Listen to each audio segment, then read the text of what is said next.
พังเชียงยางเขาหลอกไปเขาเนี่ยไม่ด่าไม่เนาะดังคักปัญญาเด้นไ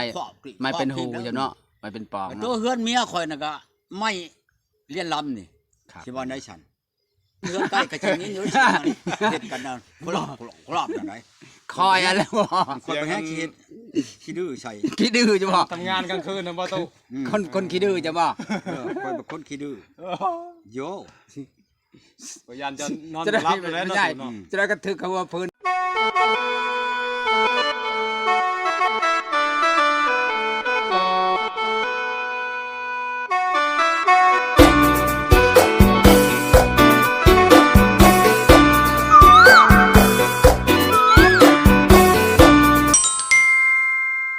ชื่อ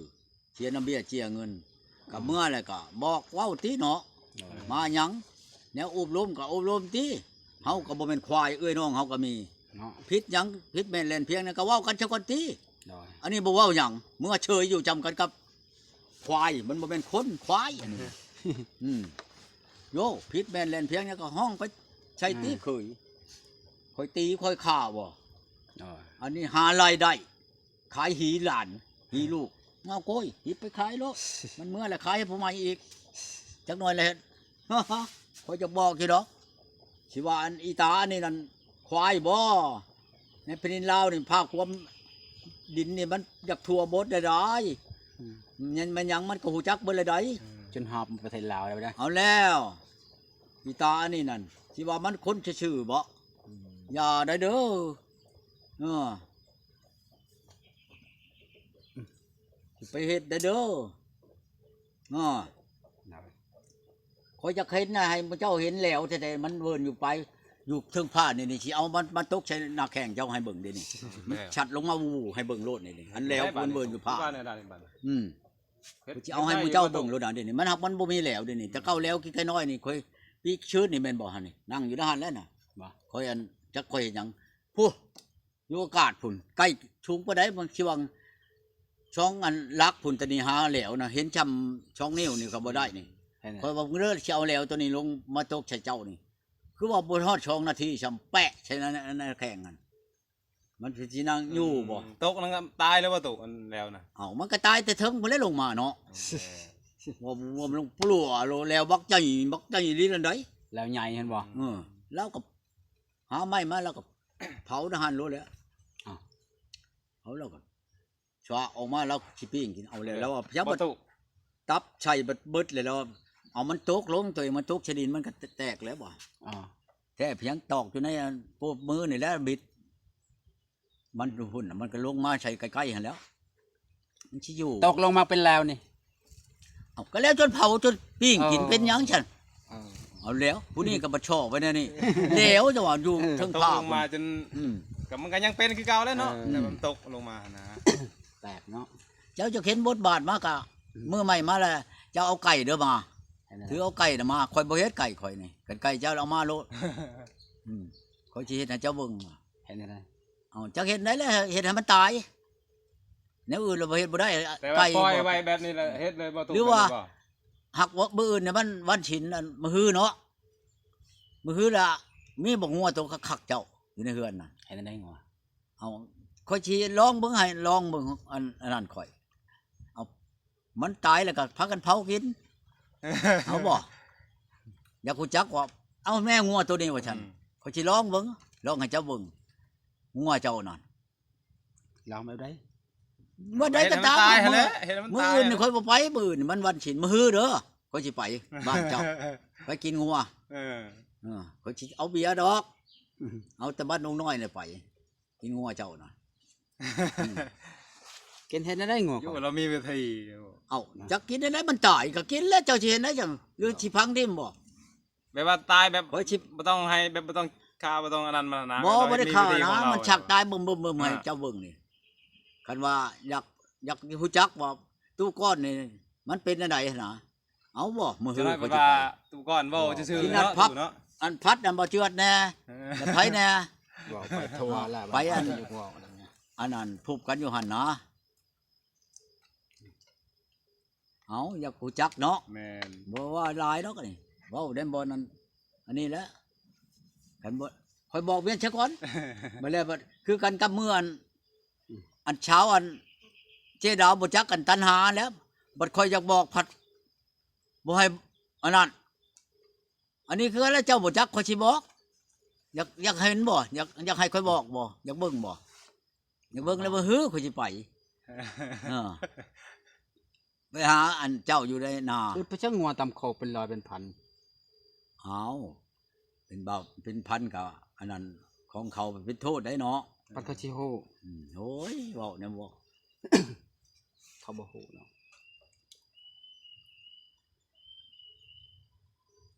โอ้ตัวแล้วตกลงมาเลยนะกระตาย่านแท้ตัวแล้วตกลงมา เอาคาเด้ผู้มันอยู่นํกันในมอในนาตัวนี้มันตายเลยนี่ นั่งอยู่นํกัน ลูกมันมานั่นลูกมันนอนมาแหละอันหมอน่ะประชุบยาหมอพ่อน่ะหมอลูกมาโอ้ว่าลูกน่ะเว้าน่ะชูเพิ่นหยังพ่อยานี่มันพญาติ18พญาติผู้ใดวะอันหมอลูกเว้าน่ะบักกันนั่นมันอยู่อันกรุงเทพผู้นั้นมันมาน่ะโอ้ยมันว่าอันพ่อกูตายน่ะบ่แม่นตายถูกยาแล้วเราโชว์ได้ว่าซั่นเม็ดชะม้อยหมอนี่ก็ไปบักใหญ่หัวไปหมอลูกชายน่ะฮะตัวเองว่ามันคักกันดีแล้วนี่คือกันแหละเนาะอันว่าบ่จักแหละลองมึงจักชี้ไม้ลายมือฉันบ่กระตุกบ่ตายได้หัวกันไดค่อยแล้ว มาพัดไปขอพักประตูปอกหูจักอยู่บ่กระตุกกันนี่วะกูก็สิเอามึงให้มันอยู่ในหันเช้าว่ะ แล้วมาแบบประเภทได้ตูนั่น เอามันเคยมา มันบ่มียาฉูบมันก็มามันบ่มีหยังมันกับเขามันลังมือมันก็มาอยากกินเขามันก็มาแล้วของมันอยู่ภาคห้วยนี่เด้เขาจับมันแล้วเดี๋ยวนี้นะเขาจับมันไปเป็นบ้า เป็นไปบำบัดเนาะ เป็นบ้ายาม่านี่มันไม่ใช่ยาม่ายาบ้ากินแล้วเป็นบ้าบักกระทุกนี่เป็นบ้าป้าฮอดชงฮอดแพไปขี่เถียงเขาอยู่ใกล้ๆนั่นโอ้ยมันชาติเขาจับไปหัวโค้มตัวเองก็ชื่อแสนไปมันเอาไปกับป้าเลยแล้วมันจะไปทิ่มใช่แล้วอย่ามันเลยมาเพิ่งก็เคาะประตูปอกเลี้ยวช่องนั่นบักกระทุกว่านี่มันก็ล้มมาคดกระจูดอยู่ในอันหัวกระไดนั่นแหละมันเช่ามากกับนุ่มเข่าชุกช่วยเข่าช่วยยั้งแล้วก็เฮ็ดอยู่เฮ็ดกินแล้วก็เอาใช้ถ้วยเมี่ยนแล้วก็มาตีนเตะมันกระลูกกองแยงลงมาเป็นได้ห่ำกูก็แข่งแย่งไปขึ้นกินข้าวมันก็ขึ้นกินข้าวกินยันแล้วกันมันก็เอาอีกติ๊บหนึ่งมันก็เมื่อเชียร์นะมันจะเป็นเท่าไรล้านอันเงินนั่นหลังเถื่อมันว่าโอ้ยคอยได้ประคอบหากคอยบ่ได้มาอันคอยไปบ่อนอื่นพุ่นผู้ที่ช้ำแข้งนี่ผู้เชี่ยวมันว่า แต่ว่าเขาบ่เห็นปะขอเนาะ บ่แล้วมาให้50ก็เอาดอกโหบ่ค่อยช้ำแข้งนี่50 พันกีบนี่ว่ะเมื่อมันก็มีจะเอามาให้กูต้มมันนี่มาเมื่อนี่ก็มาลดออกมันว่าเมื่อก็ไม่จัดแล้วบัดนี้มือใหม่เพิ่นมาอีกแล้วมาบัดนี้ได้อีหลีถือมาลดแล้วบัดนี้อันเมื่อนั้นก็ค่อยสิมาค่อยบ่ได้มานั่นค่อยย่านเจ้าหายบัดเมื่อแล้วอันค่อยเอาใช้อันกระปิดเมียนแล้วมันดอนมันออกไปแล้วจะมันสิลงน้องค่อยแล้วมันว่ะบ่เห็นมันว่ะข่อยยังมาบอกเจ้าบัดย่านเจ้าหายข่อย เปลี่ยนไปนั่นอีก มันตัวนั่นได้บัดนี้มาบัดนี้มันก็เอาอีกเงินนั่นมาให้ชาวพันธุ์เก่าดอกเอาให้มันเฮ็ดให้คนกิน มันเคยได้ มีทางออกทุกวิธีทางเลยเนาะ กบนั่นโอ้ยบ่ได้เว้าจนตัวเองบ่อยากมันเอามาให้กินน่ะมันไปจับของแนวคนกินเนาะไปหามาแลกมาเปลี่ยนนั่นแหละปลาน่ะผมได้เว้าคันนี่เดี๋ยวนี้แล้วเนี่ยมันบ่ได้อยู่นี่คันนี่ยังลงห้วยคันมันอยู่นะโอ้ยบ่ได้ยากนี่มาเฮ็ดให้กูเด้อกระตุกว่าฉันโอ้ยบ่ถ้าพอชั่วโมงขับปัญญังมันเฮ็ดเฮาไปเบิ่งมันบ่คัก แต่ว่าจะใช้ง่ายได้ชุมนี่เนาะ ใส่ง่าย แบบนี้ คันว่าบ่คักของล้อเฮามีเนาะชุกชัยคือมันบ่เมื่อยเนี่ยบ่จ้ะสมมันเมื่อย ก็บ่ว่าจะพาจะคู่คนได้ชุมแบบ เอาแล้วของมันยาก ใช้ เฮ้ ง่าย ยแม่น บ่เฮ็ด บ่ได้เฮ็ดเลยมี งานบัดบ่ได้กินบัดนี้จะเป็นแล้วบัดนี้จะขามันไปมิดเฉยม้อยบัดนี้บ่มีไผมาเฮ็ดให้มันบ่มีเด้บัดนี้น้อยคือมันน่ะมีดอกกินข้าวอยู่บ่อนอื่นเนาะเขาเฮาบ่ได้มาในนี่นะมันนั่นโอ้ยคุมื้ออัน เป็น จัก ลูก เป็นห พี่ ยัง เราแล้วอยู่พี่ว่าดิช้ำเป็นลูกพี่เราแล้วว่าดิ อืม เป็นเท่าแก่เราแล้วนะว่าท่านซะ นั่นแหละจังหวะ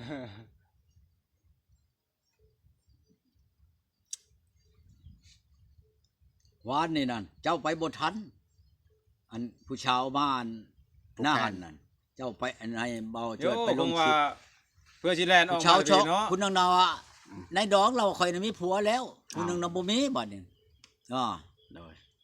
วานนี่นั่นก็เจ้าไปถ่ายโอ้ยมันแห้งคักแล้ววานนี่ค่อยกอดค่อย บ่ อันนั่นอยู่บ่ายอยู่ ห้องเราถ่ายนี่แหละเห็นอยู่แล้วว่านี่แล้วว่าเปิดกล่องให้เบิ่งว่าไปบ่ทันนั่นแหละเพื่อสิแลนฮอดเนาะ เช้านั่น ไปพร้อมกันกับเราหมอแล้วเรา ก็อยู่ในนี้แล้วอยู่ค่อยก็ถ่ายเอารูปมันก็ถ่ายคือกันอยู่นี่ดีอันนั้นน่ะผู้ชาวมันมาอยู่ในอันนั้น แต่คนคือว่าได้ยินว่าหลายคนอยู่ตุ อันใดวานนี่เนาะ แม่น เอ้า ไปนั่งอยู่นำเพิ่นประตูน่ะ ก็หลายนั่นแหล้ว เขาเอามือเบิด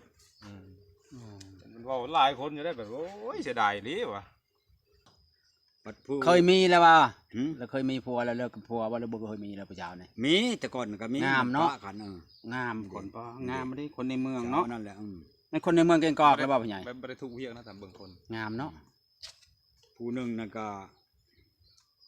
มีผัวแล้ว เฮ็ด ดอก อุ้ยช่วยอยู่เนาะ ผัวมีอยู่นั่น ผู้ที่มาอันเดียวกันประตูที่ว่าเพิ่นมาเอาไปทางหมู่บ้านเนี่ยเพิ่นย่างมาเพิ่นแล่นขี่รถมาอันผู้นี้บ่ บ่อันนั้นผู้นั้นมีผัวแล้ว เอา ในดองอันนั้นน่ะ อืม ในดองแปลว่าเราเอาผัวเรานั่นน้องอันพ่อเฒ่าอันลูกชายข่อยนี่ที่นะแล้วเราเอาอันผู้นั้นนะเดี๋ยวนี้นะ อืม นี่เด้อันนี้นะผู้เช้านี่ผู้นี้นะผู้นี้แหละอันข่อยอยากให้พระเจ้าไปทันนั่น ผู้ชายที่ว่าได้กอดนั่นบ่ อ๋อไปทางฝัดอัน บ่งาม คือหุ่นครับ งาม หุ่นงามไปเด้ งาม หุ่นดี หุ่น หน้าตาก็ดี โอ้ คือบ่ขอเบอร์เขาผู้ใหญ่ก็บ่ขอเบอร์แล้ว เขาว่า บ่ได้ขอเบอร์แล้วบ่เฟซ บ่ได้ขอ โอ้ย แล้วว่าคันมานี่อัน อยากเป็นนางเล่นอยู่ ให้ ช่ ค่ ว อย ยด้วยเนาะ หาชิปนี่ถ่ายรถมันว่าในช่องคนนั้น ไปนะ แล้วบ่ ไปไหนๆมัน แล้วบ่มีหยัง บ่มีเวียกหยังสิไปได้คันค่อยติดต่ออันเช้านี่อยู่บ้านอันแพลงนี่ได้นั่นค่อยโทรเอาโลดให้มึงเจ้าไปน้ำค่อยโลดมื้ออื่นหากมื้ออื่นบ่ได้ไปมื้อฮื้อ มันชินเนาะ มื้อวันฉินมื้ออื่นนี่ค่อยบ่ได้ไปคันมื้อฮื้อนี่โอ้ยแน่นอนแล้วมื้อฮื้อนี่ไม่ค่อยไปโลด มาแพลง แพลงนาคูน่ะ เลยคำเท้าได้เนาะ แล้วก็ถ่ายเอารูปข่อยคือกันวานนี่เช้าอันนั้นน่ะบ่อนไปนั่นน่ะ โอ้FC ซุมพอเฒ่าแล้วนั่งอยู่น่ะแม่นเบิด FC ล่ะเบิ่งเราอั่น อืม สุดท้ายเอาคลิปแล้วแหละเมื่อวานนี่โอ้พอเฒ่าเลย อันคนมาอันผู้แขนนั่นบ่ว่าเท่ามันยิงผู้ชายเอามาถ่ายรูปข่อยวานนี่ เต็มเลยประตู ลังเทื่อแล้วก็มานั่งเฮียงกันกับอันเขานั่นแล้วเขาก็ถ่ายเอาอีก เออ ผู้เฒ่ามันยิง ซ้ำเสาวนางคือกันไปทางโซยนี่มีแต่คนขอถ่ายรูปสาวนางโอ้ยไปนำมันเสาวนางจนว่าเนาะจันคักเลยเนาะผู้สาวก็ว่างามนี่เนาะสิได้เด้โอ้ยพ่อใหญ่คิดบ่ออกบ่ตอนนั้น บ่นี่เด้นี่ผู้เมียข่อยอันนี้ผู้เมียอันบ้านนั้น ที่ไปตอนนั้นบ่ ไปเท่านั้นน่ะอันนี้ละเมียอันนั้นล่ะนี่เฮ็ดกันตากเขียดอยู่ในอัน เฮือนไม่เท่าเลยนี่เฮือนไม่เท่านี่ก็เบิ่งเอานี่ไม่อันเฮียเรียนลำมันชานได้นี่ได้ โดยแม่ ก็เบิ่งเอานี่ก็ตัวอันเฮือนบ่นั่งอันนั้นก็มีแต่มาเฮียวันนี้เลย ก็เฮ็ดแบบนี้ก็ขายอยู่แล้วเนาะ วันนี้แหล้วเอาวันนี้มันยังขายได้ ขายเลยเนาะ อันนั้นบัด ไม่กลม ไม่กลมเอาไม่อันห้อยไม้พังเชียงยางคุหลอกไปเพราะเนี่ยไม่ดะไม่เนาะ ดังคักปัญญาเด้อนไม่เป็นหูจ้ะเนาะไม่เป็นปอง ตัว เนาะ เฮือนเมียข่อยน่ะก็ไม่เรียนลำนี่ ครับ สิว่าได้ฉันเฮือนใกล้กับจังนี้อยู่สิเฮ็ดกันน่ะคุหลอกจังได คอยอะไรบ่ คนไปแฮกขี้ดื้อใส่ ขี้ดื้อจ้ะบ่ ทำงานกลางคืนนะประตู คนขี้ดื้อจ้ะบ่ คอยเป็นคนขี้ดื้อโย พยานจะนอนหลับอยู่แล้วเนาะ ใช่ เนาะ จะได้กระทึกเขาว่าพื้นน่ะพระเท้ายกธงกันเนาะพระก็ลุกเขาเห็นบ่เปลี่ยนกันยกธงก็ว่าพื้นน่ะมันใหญ่ก็ยกโอ้ตลกคือกันนะ เอาหมูยำ หัวไปเตาหัว